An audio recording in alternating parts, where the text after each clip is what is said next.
नमस्कार, मैं श्यामगिरी। आज के कार्यक्रम में आप सभी दर्शकों का स्वागत है। मोदी के मंत्री के पति ने छेड़ दिया जंग सरकार के खिलाफ।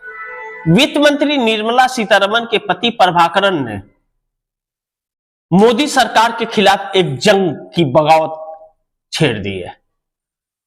उन्होंने विपक्ष को कहा कि पूरी इंडिया गठबंधन एकजुट हो जाए और लोकसभा में भी और राज्यसभा में भी, विधानसभा में भी सब इस्तीफा दे करके सड़क पर आ जाए और राष्ट्रपति से जाकर के मिले।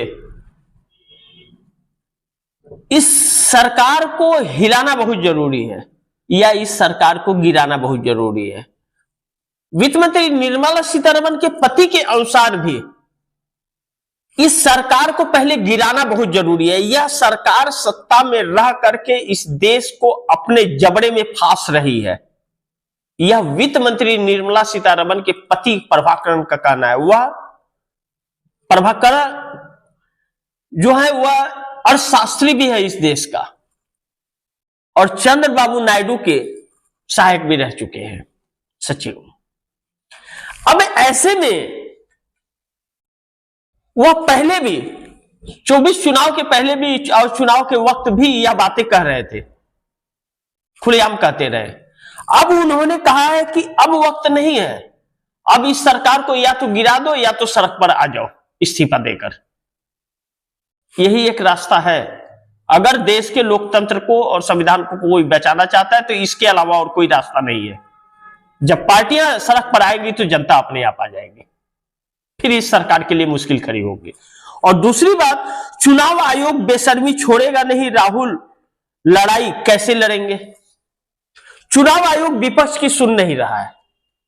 एसआईआर कराएगा, धांधलेबाजी करेगा, वोट डुप्लीकेट वोटर भी बनाएगा और राहुल गांधी खुलासा करते रहे, कोई फर्क नहीं पड़ेगा।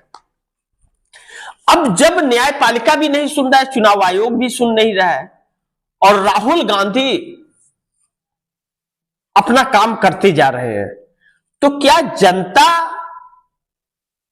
जग रही है या जनता सो रही है?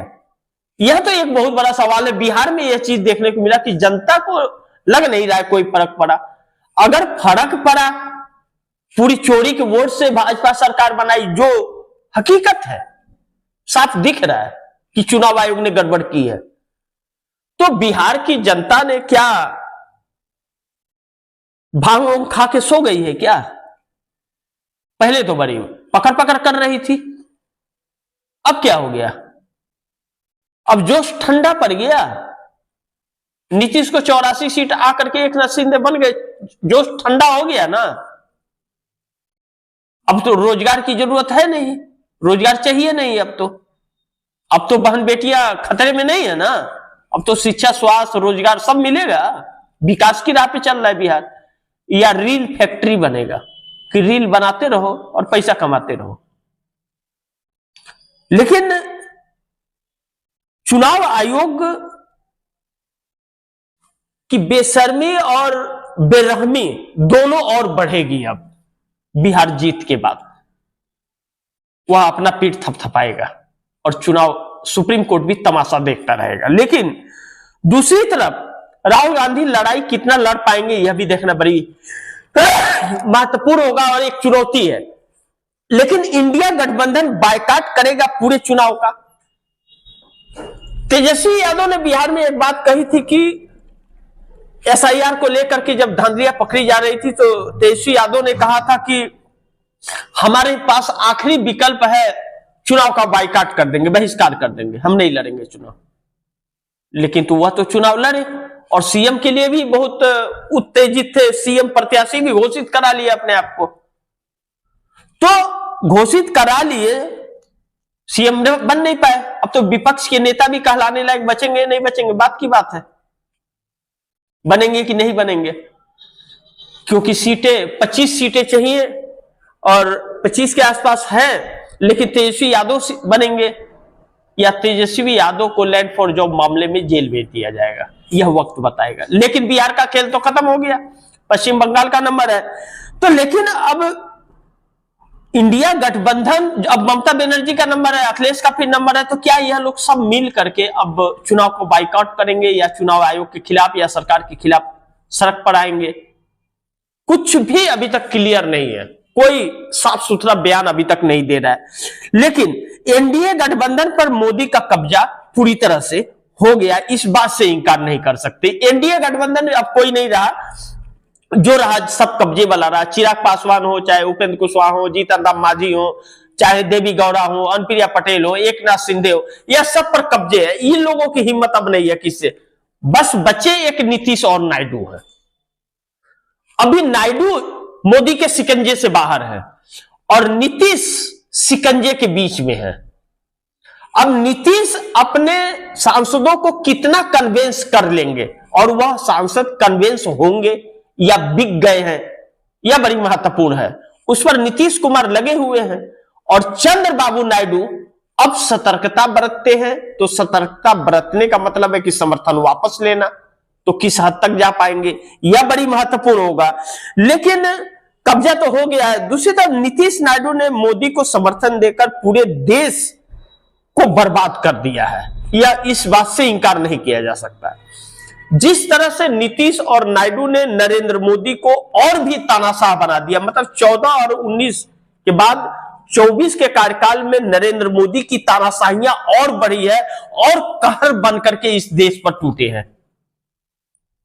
अब तो बेचना ही शुरू कर दिया है और नरेंद्र मोदी अडानी के लिए ही विदेश जा रहा है। भूटान गए, मोदी अडानी के लिए सौदेबाजी करके आ गए। अब उसके बदले में भूटान को क्या चाहिए देश से, वो लेकर के जाए। कौन सा बाप की दौलत है, फ्री का माल है, जितना लुटा देंगे लूट लो भैया, हमारा काम कर दो। तो मोदी ही अडानी है क्या, यह भी सवाल उठता है। लेकिन एक बहुत महत्वपूर्ण है कि नीतीश नायडू में मोदी को समर्थन देकर पूरे देश को जो बर्बाद किया है, तो वह खुद भी तो बर्बाद होने जा रहे हैं। नीतीश तो हो गए बर्बाद, उनके सांसद 12 साथ हैं नहीं है, इस बात की कोई गारंटी नहीं है। नीतीश कुमार बैठकों का क्या असर पड़ रहा है, या सिर्फ बैठक ही चल रही है, टाई फिश हो जा रहा है। लेकिन चंद्रबाबू नायडू के पास तो है, चंद्रबाबू नायडू मोदी के शिकंजे में नहीं है। लेकिन इन दोनों व्यक्तियों ने इस देश को बर्बाद कर दिया। इतनी मोदी की तानाशाहियां बढ़ गई कि देश किसी काम का नहीं रहा। लेकिन दूसरी तरफ नीतीश अब मोदी को दे पाएंगे चुनौती या बैठ जाएंगे घर, यह एक बड़ी महत्वपूर्ण मुद्दा उठ गया कि 84 सीटें पा तो गए, अब मार्गदर्शक मंडल में जाएंगे या अब आर पार की लड़ाई लड़ेंगे। तो आर पार की लड़ाई क्या लड़ेंगे, विपक्ष उस लायक रहा नहीं कि वह जाकर के विपक्ष का साथ में सरकार बना के सीएम बन जाएंगे। और बात अब सीएम की केवल नहीं रह गई कि नीतीश सीएम बनेंगे या नहीं, नीतीश की राजनीति कैरियर किस तरह खत्म होने जा रही है और किस तरह खत्म की जा रही है, यह देख लीजिए। उन्हीं के लोग उनके लिए गद्दारी कर रहे हैं उनसे, जो उन्हीं के रहमो करम पर नेता बन गए, वही अब किसी तानाशाह के लिए गद्दारी पर उतर गए या उनके होश ठिकाने आ गए हैं, उनकी जमीर जग जाएगी अब। क्योंकि बिहार तो हाथ से गया ही, और मोदी अगर रहे तो बिहार सालों साल के लिए गुलाम भी बन जाएगा भाजपा और आरएसएस का। फिर आरएसएस अपना प्रयोग शुरू करेगी बिहार में, फिर बिहार को उसके चंगुल से निकाल पाना बहुत नामुमकिन होगा।